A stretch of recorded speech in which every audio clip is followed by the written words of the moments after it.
It's 12:30. Well, I'd like to welcome you all to this week's Belonging series. It's a series of candid interviews hosted by Imperial as One, exploring the BAME experience. And this week, I'm pleased to welcome as our special guest, Paul Daramola, who is, I think I've said your name wrong, Paul, but um, we've got Paul with us this morning, or this afternoon, and he's going to be telling us about his experiences as a trainee architect and videographer, and just his experiences of belonging within that space. So I'm going to hand over to Paul to give us a little bit of insight into his experiences of belonging. So Paul, thank you so much for coming on today. If you could just tell us a little bit about yourself and explain your experiences from your early childhood onwards, and then we'll interject with some questions. From my early childhood. Well, as far back as you want to go. Okay. Fair enough. Well, I guess, when I think about my life, I realize that a lot of things have happened at different stages. And I think the most constant thing about, I love the phrase, the most constant thing about life is change. And in my life, there have been a lot of changes happen. So I'm not going to go as far back as my childhood. I'm going to pick up from essentially when I moved to the UK, because I think that's really where most things started to change. But I guess a little bit of backstory. I was born in Nigeria, and I lived in Nigeria for 14 years until I was 14 years old. And then I moved with my entire family to the UK in 2008. And I've been in the UK since. I haven't actually been back to Nigeria, unfortunately. At least. Okay. So, and then when I got to the UK, I went straight into year 10. So I spent 2 years in my secondary school at the Business Academy Bexley. I'm in Bexley. And then, graduated from secondary school, went to A-levels for 2 years. And that's when I started to really figure out what architecture was potentially about. But I still didn't really know what architecture was. So my art teacher at the time advised me to do a foundation course. And I did a foundation course straight after A-levels. And that led me on to university, where I did my undergrad at Kent. And then I just completed my Part 2 architecture qualification in Cardiff. Fantastic, well done.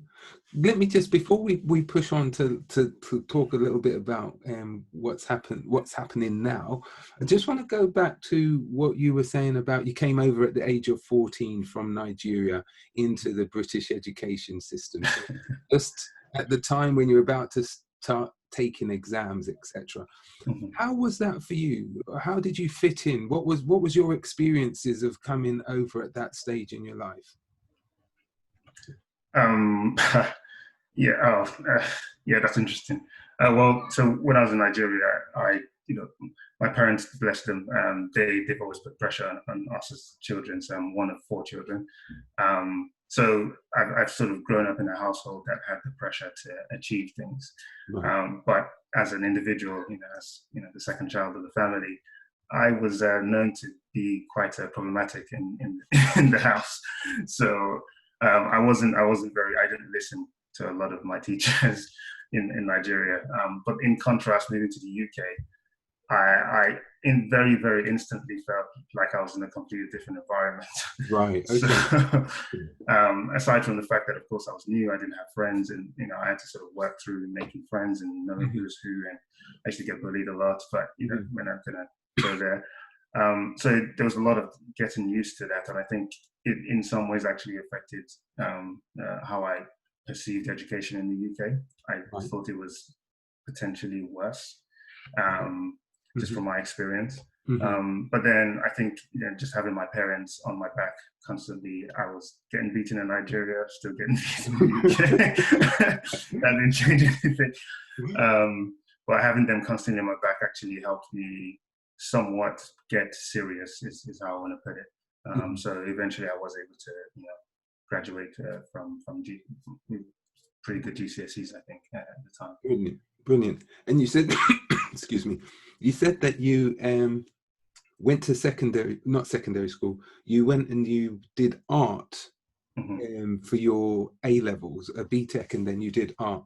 What what was it that kind of like helped you to think, well, I want to be an architect? Where did that kind of passion for that come into it? It actually comes in two phases. Going back to Nigeria, I remember, so in Nigeria we had a decent house. My family was well off ish. So we had a decent house, and my dad was looking to do a bit of extension to the house. Funny story, my dad had actually designed the house. I didn't know that he had drawn. He's not an architect; he was an insurance broker, but he had drawn it and given it to the builder to build. Yeah. But anyway, so he had invited this guy over to build an extension to the house, and he said he was an architect. And I just remember having that word in my head. Right. But going back to sort of my life back then as well, in my compound in Nigeria, we had this sort of palm kernel tree right in the middle of the house, and I remember I used to make floor plans out of mud and water. Yeah. I actually did that with my brother from back when I was like 6 years old to about 10 years old. So I kind of had an idea that I wanted to build things and I wanted to build houses. And then this word architect pops up, and it just kind of stuck to me, but I still didn't know what an architect was in the first place. Not until my GCSE, when my art teacher did BTEC GCSE art, not BTEC art. He basically saw that he saw you could say artistic directions at the time, and suggested this word again. Maybe you should become an architect. And then I was able to sort of put two and two together because someone else had said it when I was in Nigeria. Yeah. And so I sort of took that on board, and then went into my A levels with this word architect, still didn't really know what it was. And then it wasn't really until I graduated from my A levels when I spoke to my art teacher and I said, I actually want to be an architect. Can you help me? I really don't kind of know what to do. And I didn't want to go to university to study architecture without not even having an inclination of what it was. Yeah. So then he suggested, maybe you should do a foundation course, and that would help. So that was what I did. I applied to Ravensbourne and I got it. He actually helped me get into Ravensbourne for my foundation. So your art teacher was quite influential in helping to direct you to where you wanted to go. Very much so, yeah. Very much. And I suppose, I don't know, but because you had come over from Nigeria, how much contacts did you have outside of like the school in order that you could gain experience of like architectures and things like that? Did you have any network, etc.? How did Absolutely zero. I think that was, in some ways, that was the biggest issue I didn't know I had. Right. Until going into my foundation course. So I could only really confide with my art teacher because he was the only sort of representation of a broader artistic world that I could potentially attain. So he was really the only one, or both of them. So no, I didn't, my dad is an insurance broker. My mom taught maths in Nigeria. My brother, electrical engineer. There was no architect in my family. Right. Up until that point, I never met an architect. I hadn't even Googled the architects. So it was, I really only confided in my art teacher, and he helped me through all of this. Yeah. Okay, so all right, we'll move forward a little bit to the stage now where you're in your foundation year, and you're pursuing you're thinking about architecture. What were some of the influences then which may have come into play at that point that kind of like set you on the path? Yeah, this is definitely what I want to do. Were there any? Most definitely. I think, I still, even to this day, recommend Ravensbourne's foundation course to some of the students. So I do a bit of mentoring for the Stephen Lawrence at Deaf Dream Academy, so and other places. So I always recommend Ravensbourne just because their course was really good. It was a foundation in 3D design, but in the first, I think, 1 month, you have the opportunity to work in architecture, some parts of interior design, fashion, graphics design, I think videography. So that really gave me a broad spectrum. Most of the things I still touch on today. But I guess more importantly, for the latter, I think 4 months of the course, or 6 months actually of the course, you get to choose what parts of the foundation you want to go into. So I chose 3D design, which lent itself to architecture and product design. So within that, I had some tutors where I remember my tutor there was Greg. He was great. I really loved the way he sketched. He really helped me with some of the ideas I had. He was the one that actually introduced me to some of the architects that I now know today, such as the DJs, the Emmys, Van der Roos. Up until that point, I didn't have a clue who they were. Yeah. So he suggested all of these things and helped me all the way. And I think all in all, the fact that I actually got a distinction at my foundation essentially gave me the golden ticket to study architecture. Was really that was really key for me. Yeah. You mentioned there that just briefly, well, in your discourse, you were mentioning the fact that the Stephen Lawrence Foundation. How have they been influential in helping you, and how are you then being influential in helping them? If you get what I mean. Aside from the fact that we already know that the Stephen Lawrence is great, just what they do as an organization and as a trust, as a charity for the young students who want to study architecture it's fantastic. So I didn't actually know about the Stephen Lawrence until getting to Kent and studying my undergrad, where I met a friend of mine, a very close friend of mine who I work with a lot now, Bola, Lasisi Agiri. He was already working with the Stephen Lawrence. They had helped him. So I'd gone through my own journey with my art teacher. He was also going through his journey with the Stephen Lawrence, and then we met at university. And then through that, I got really sort of intrigued. What's this organization? What did they do? So I ended up going with him to some of the events, meeting a few people like Neil Onions, who is currently the founder of Beyond the Box Consultants. And through that, they were able to sort of steward me and give me some opportunities, and I had some interviews, and I was able to have access to some events, and I met some other people, and my network started to grow, and I started to meet a lot. And the Stephen Lawrence lecture that happens every year, celebration lecture that happens every year, that opened up a whole new avenue to meeting so many people, especially like me within the architecture world, who I now currently collaborate with. And then aside from that, I, on my accord, or I guess on their accord as well, I was invited to be a mentor to some of their students, some of the other students who are coming up through the Stephen Lawrence. And I was gladly, I was very, very happy to help in that regard. And so I did a bit of mentoring for about a year. I haven't done it since, but I'm looking back to go. Looking on going back on the program this year. That's excellent, because the whole foundation of that is about building aspiring young Black architects, and clearly that was you. But you've also then the goodness which was, or the generosity which was given to you, you're then giving back to others, which I think is an excellent trait as well.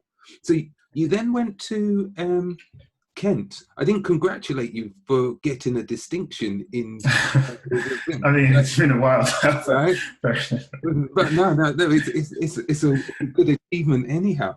So you're now there, and you've decided you're going into architecture, and you've gone to the University of Kent.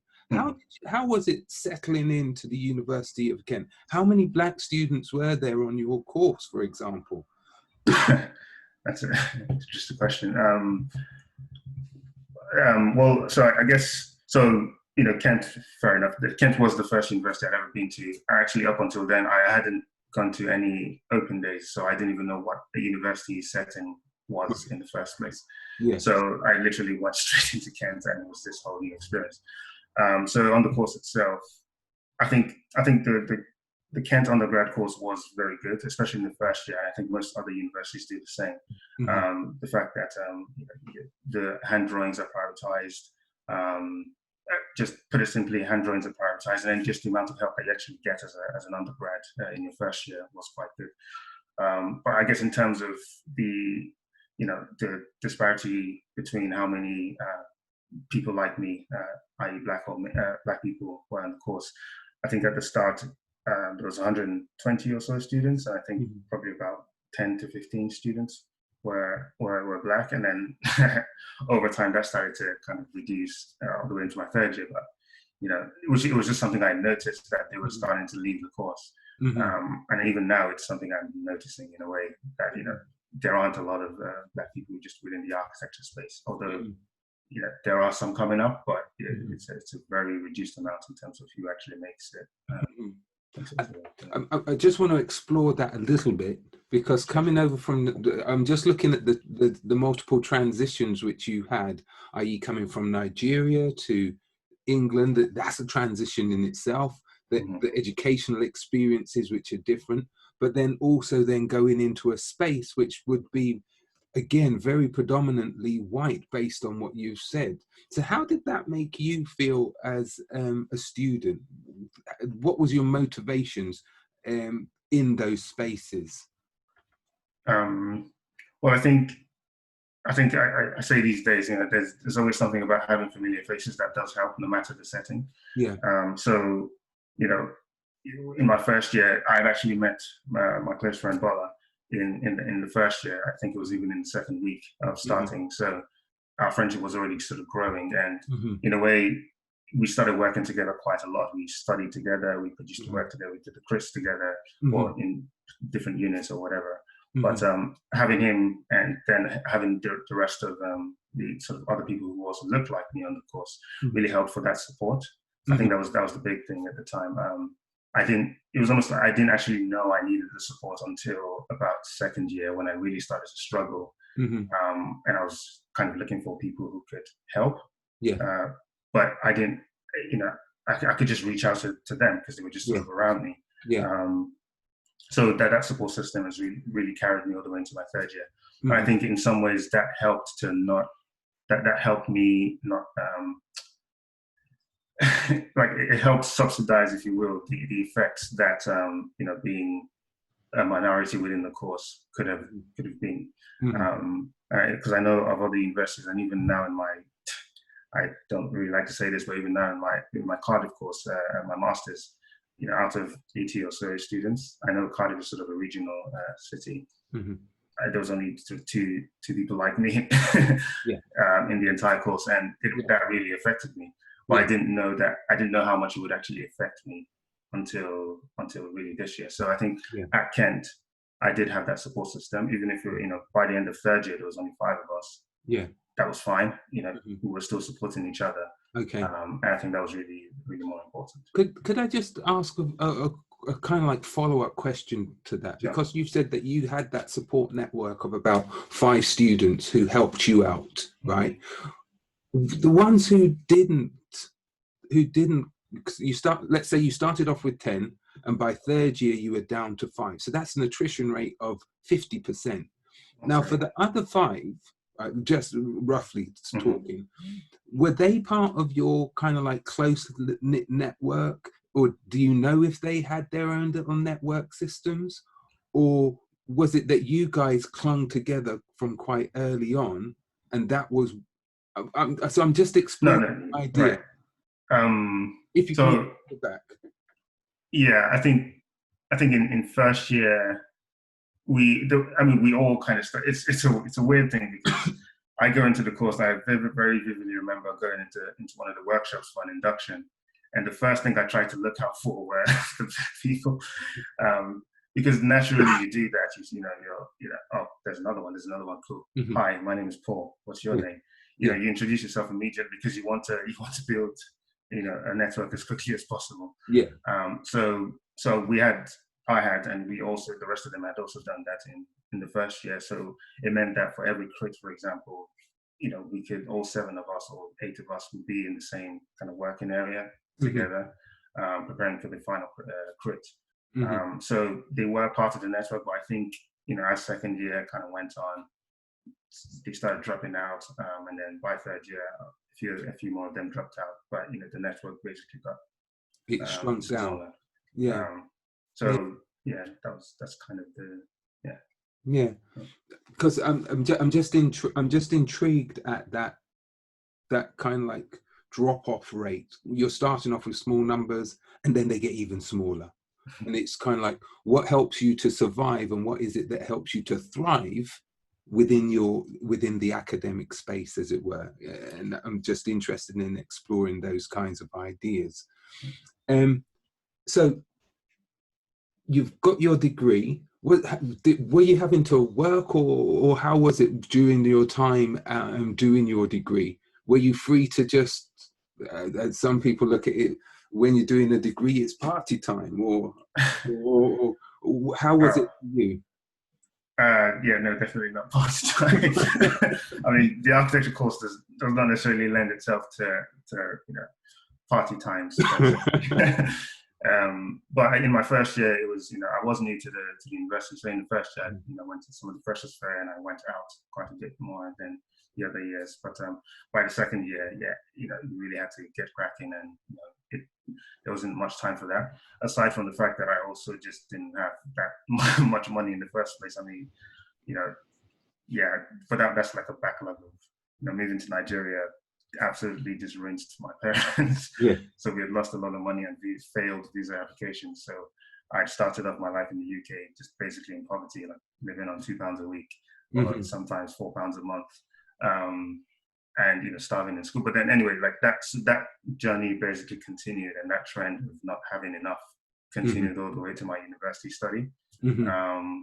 So much so that I did get student finance, but student finance was never enough because I had to pay for my rent. And so by second year, I had to sort of figure out how to make money. So I ended up, with my friend Bola, starting a business, a graphic design business at university, basically offering graphic design services to different societies, as many societies as we could at university.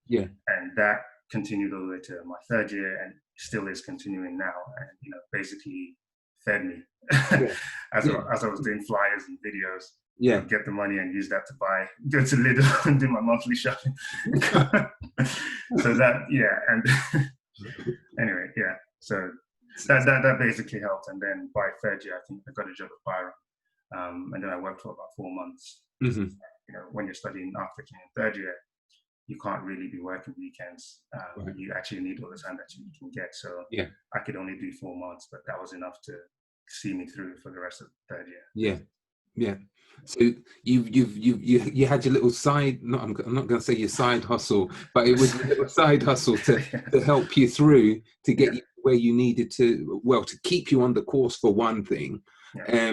But how has that developed? Because I noticed, because when I looked at your thing, it wasn't just trainee architect, but it was videographer. And when we had the discussion, and I know you sent out some of your, I've got my own flyers, but you sent out some new flyers, which I still wondered how it's pretty cool that so okay, fair enough. I think just being part of TAMED, and the amount of people that we were able to work with at university, we ended up working with some of the leaders of societies, so the ACS society, some of the church societies. So we ended up as part of their committees, for example, and these people have gone on to do other things. They've gone on to start other businesses since graduation. And then for us, of course, the businesses as ran all the way through. So I think as soon as we graduated in third year, we actually registered the company. And since then, we've actually had so many more opportunities to work. Because, when we graduated, I think Paula and I literally said we were going to spend the next 2 years only going to architectural events because we needed to meet people. So we ended up meeting a few people, and that's led us to a network that we're part of and very proud to be part of right now, called Paradigm Network. It's a community of basically BAME professionals within the built environment space. What was that called? What was Paradigm? Paradigm Network. Paradigm Network. Right. Thank you. Paradigm.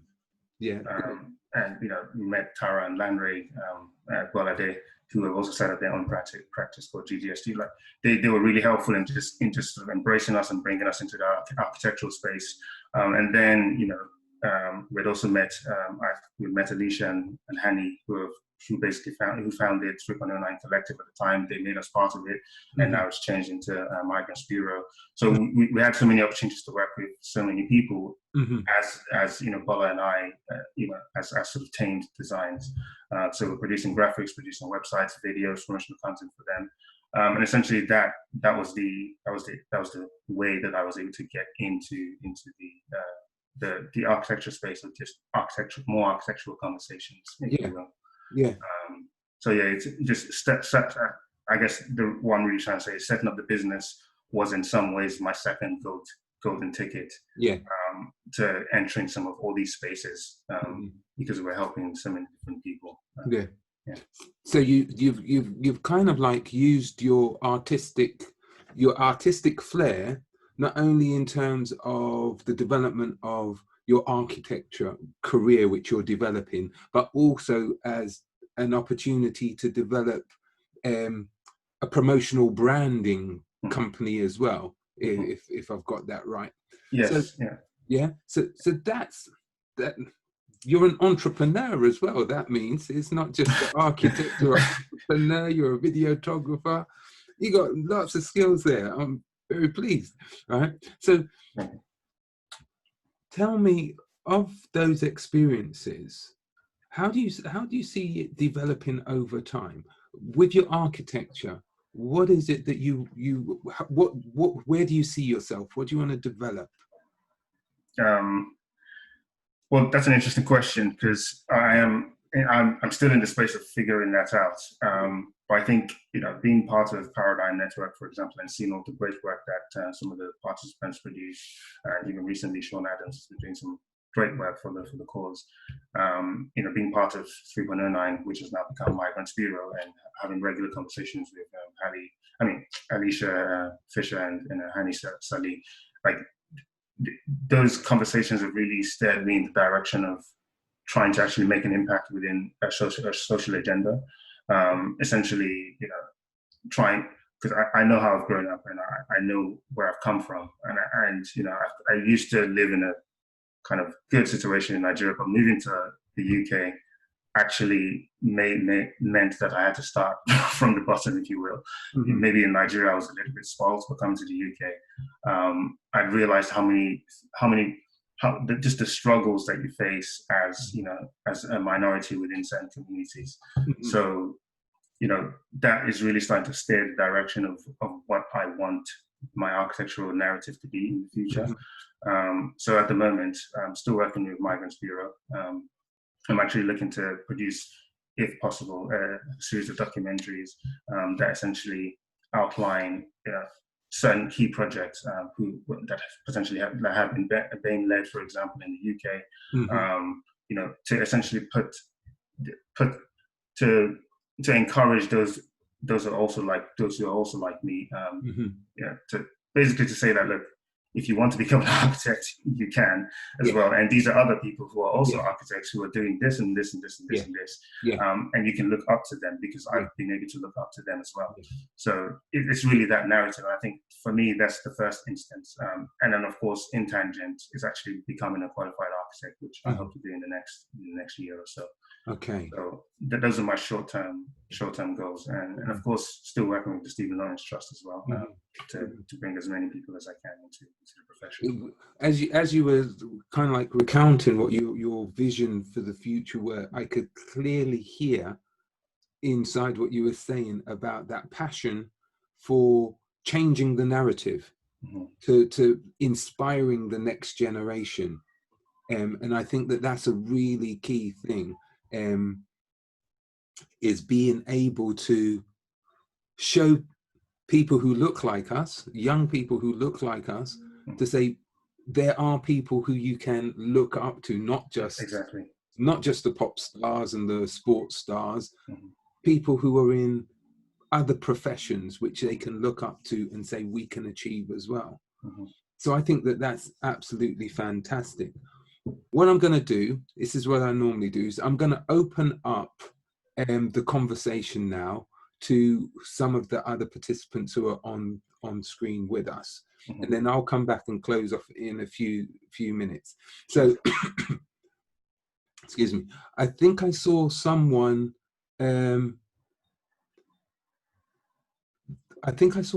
Sunday, I believe, has a question. If Sunday, do you want to ask your question, or should I ask it on your behalf? It's all right. I'm able to. Thank you very much. Oh, I mean, as you were speaking there, I thought you were basically talking about my life story.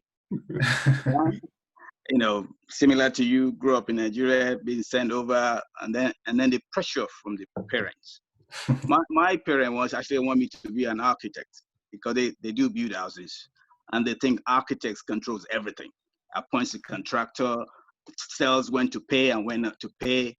And I said to them, come on, architects, they don't do anything. They just draw you beautiful drawings. I want to be an engineer.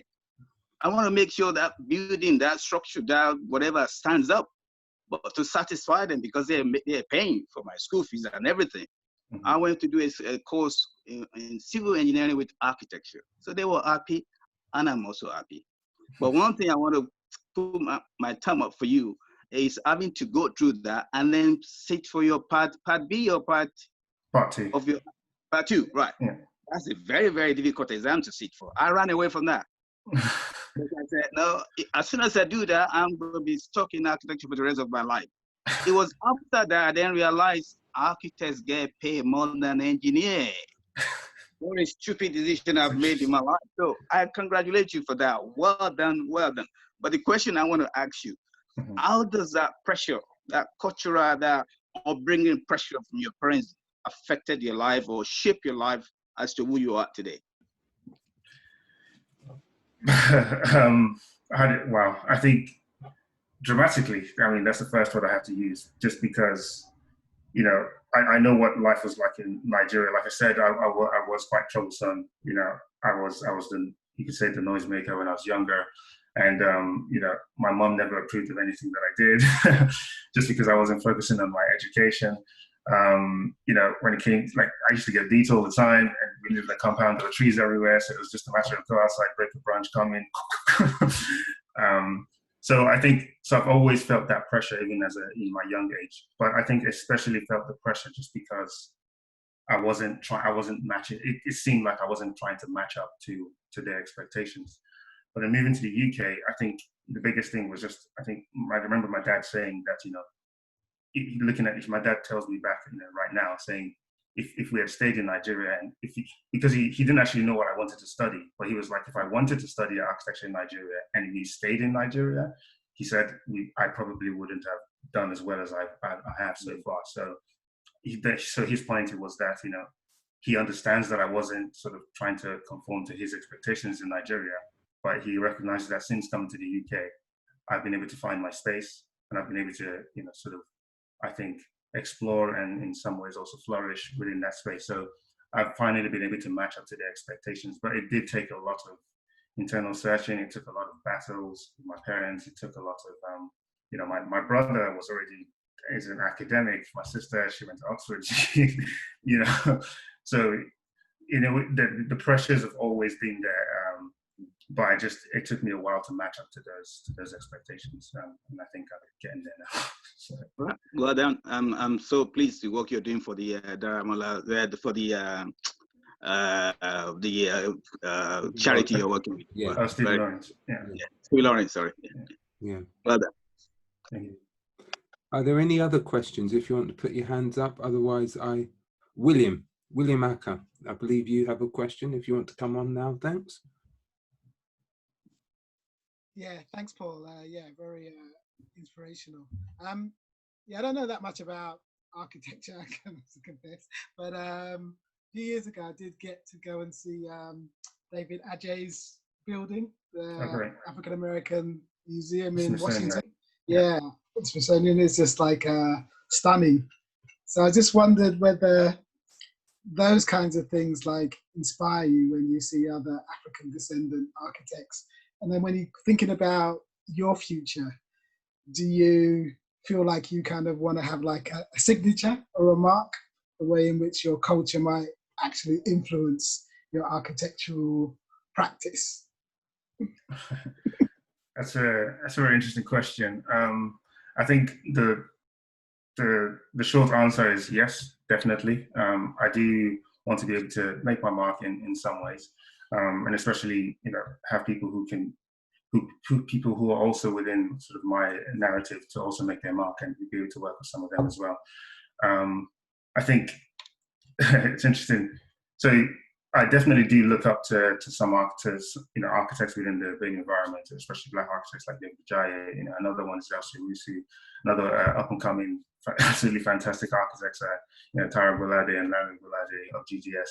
Like these are people within that look like me, who are doing great work, who have done great work. So I definitely look up to them. And Yemi Yemi Aladira is another one who has been very supportive in sort of pushing me forward in that way as well. So Diane Small of Reba London as well has been helping in that regard. So I think there's so many people I actually can look up to now, and I do look up to, and they've made their mark. So it's as a person, naturally, I also want to make my mark somehow, somewhere. As far as my Nigerian narrative is concerned, I don't actually feel like I've been able to explore my culture as much in my work, just because I've actually felt a little bit detached from Nigeria since moving.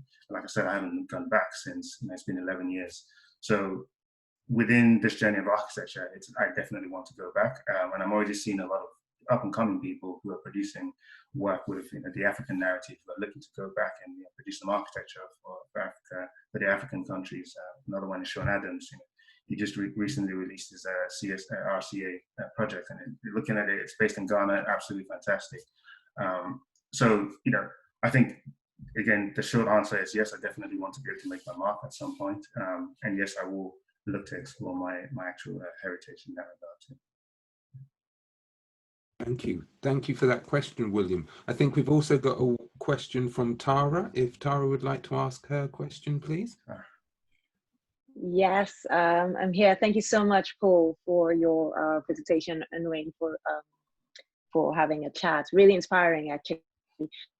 And my question is very similar to the last question, but I will ask it anyway, just because I think there might be a specific angle, and I might suggest something.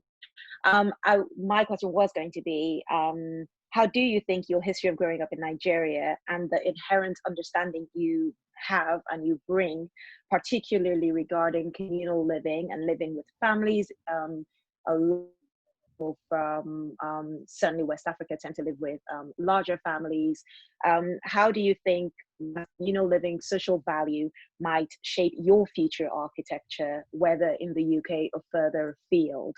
And just because you made the point just now about not necessarily having visited Nigeria recently, I wanted to suggest the book Vernacular Architecture of West Africa, a world in dwelling, and I'll put it in the chat. But it's really good for you to explore. But I'm just curious as to how you think maybe the concepts of intergenerational living, social value, and communal living might shape your future architecture. Excellent question. Sorry. No. It cuts across so many levels, but I think it's very interesting that you actually mentioned communal living, because graduating from undergrad in 2016, since then I've actually been working in residential practices the whole time, and I've worked for a range of practices, large, small, medium, and I think so far about 4, and I'm currently at a residential practice. So I think I'm innately geared towards residential architecture, although there are other aspects to explore and other sectors to explore as well. When you mentioned communal living, through my thesis, although I wasn't able to fully flesh it out, I actually started to explore the word co-living, and co-living as part of architecture, and co-living as part of the sort of a new social agenda and sort of a new culture in that regard. So it's a personal project of mine. I love that you mentioned life in Nigeria, and yes, you do have big families. Everything is actually centered around the dining table. I was having this conversation with my friend the other day. I've in the UK, I've been moving houses, and I literally just moved houses again 2 weeks ago. So I've lived in about 4 houses. Each time we've moved, we haven't really had time to set up our dining table. But my life in Nigeria was centered around the dining table, because that was where we sort of collected and ate together. So I really want to bring that back in, and at the moment it feels like the best direction is within the concept of co-living. The only question is just the longevity of co-living buildings or co-living agendas. Do people want to live there for a long time or not? And what's the period? What's the duration? And how can the architecture actually allow for that to happen? So yeah, so that's the route I'm hoping to go in. I look forward to exploring it, and in fact, I actually want to explore it through the series of documentaries that I'm going to be producing soon. just the concept, to find out a bit more, and that will eventually feed the narrative, I think. Yeah. Amazing. Thank you. Great question. My gosh. Excellent question. I think I might have to step aside next week and let you come and do the questions, Tara. That was fantastic. Thank you. What I was going to ask, I think Moon Lee has a question, but I would like to just before I bring Moon Lee in, would be to ask a little bit, if you could expand a little bit more on this, your documentary series. What are the key points which you're going to be trying to highlight within that documentary series? Because it sounds fascinating. So for the most part, it's exploring different themes. It's exploring different topics that I've taken note of through my journey so far. So, for example, community living, like Tara just pointed.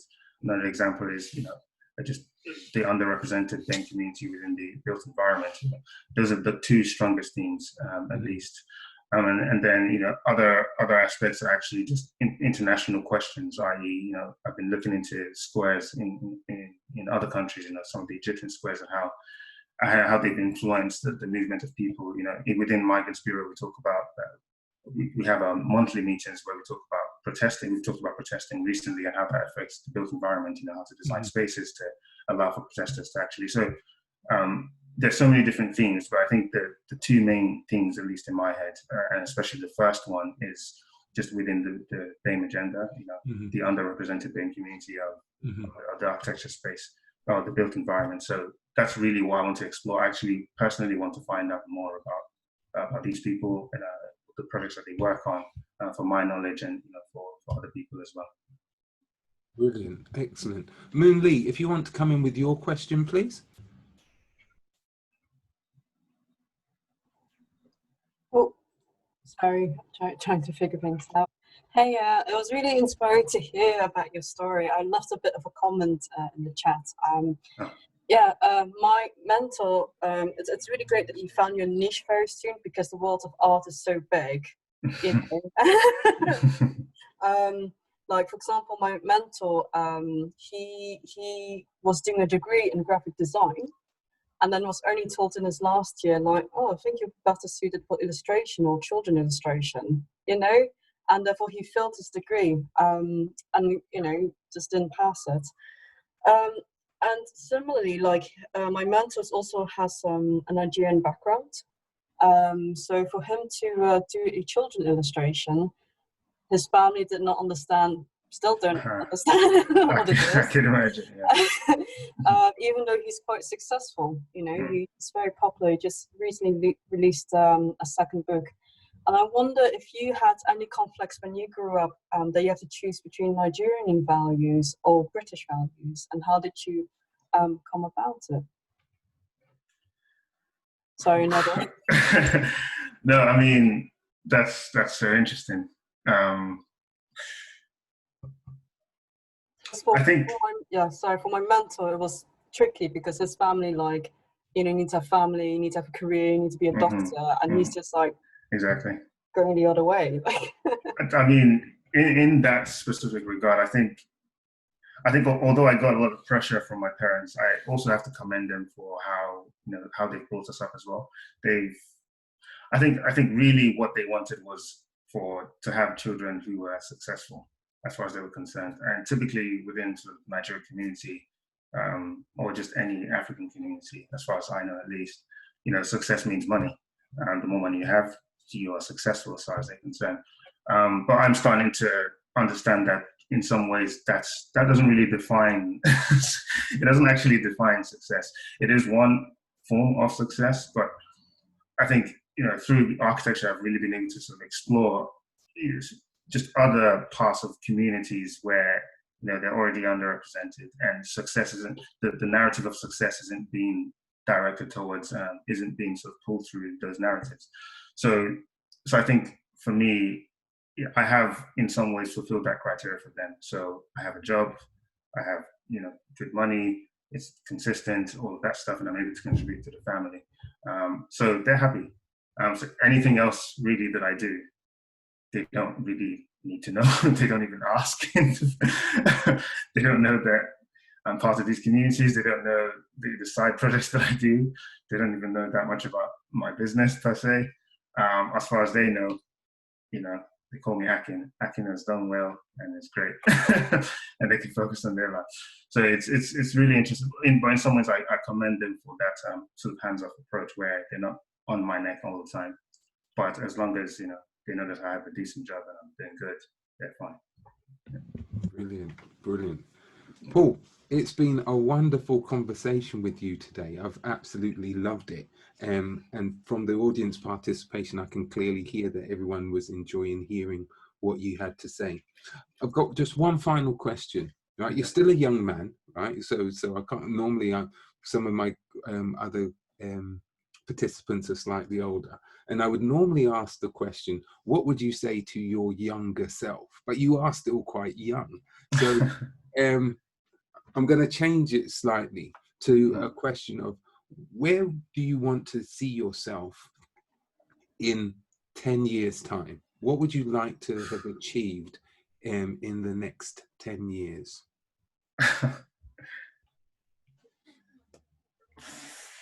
I mean, off the bat, I haven't thought that far. Wow, 10 years. 10 years is a long time. I'm currently 26. Not that long when you're my age, man. I'll be 36 in 10 years. I think that's so interesting.